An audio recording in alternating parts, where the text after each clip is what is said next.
Crouse. Well, the whole story behind where this film kind of started is that the co-creator of the documentary, Lenny Panzer, and I really wanted to write a movie and produce a movie that would be on the level of what John Hughes did. And despite our best efforts, we realized that it's incredibly hard to do. It's extremely hard to come up with an original idea, especially, quite a few years after he did what he did. And we kind of realized that the reason nobody has been able to duplicate it is because it's extremely hard. So instead of making a film in the style of John Hughes, we decided to make a film about John Hughes. Well, what was it about those movies that drew you in?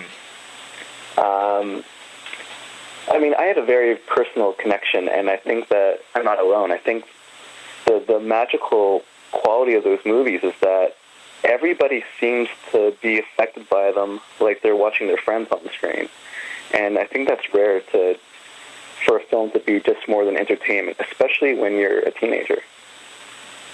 Right, and now the film, though, it's sort of about the movies, but it's also about the search for John Hughes. Right. So tell me a little bit about that. Well, we started the film in 2006, and it took us until November of 2008 to kind of finish it.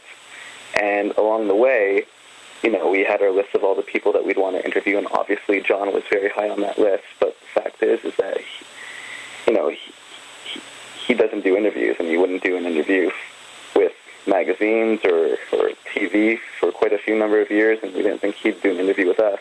And we tried, and we never really got directly to him, but we got to people that represented him, and we kind of just put our hands up at a certain point and continued on and getting the interviews that we have in the film, and supporting it with interviews with Roger Ebert and Judd Nelson and all the other guys.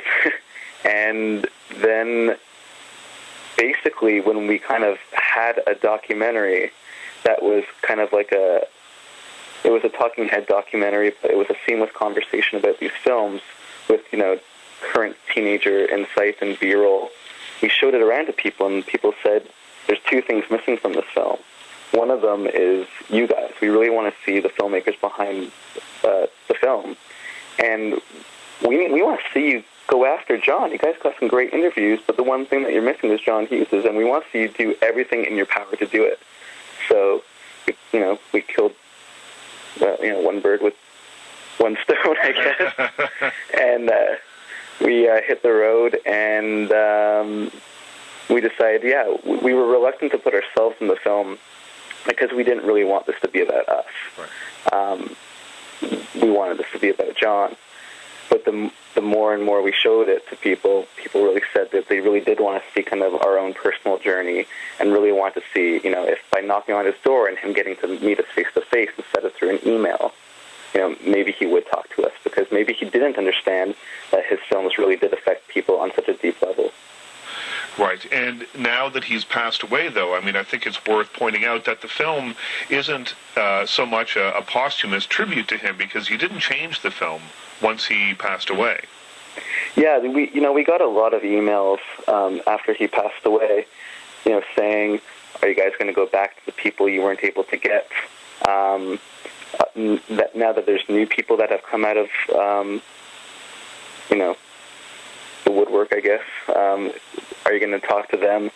And we kind of said, we didn't make this about his death. We made this about his life. So we wanted to keep the integrity of the film as it was and add just a bit of an epilogue so people that aren't aware, and I don't think there's very many now, but that John Hughes died shortly after we finished the film. Crouse.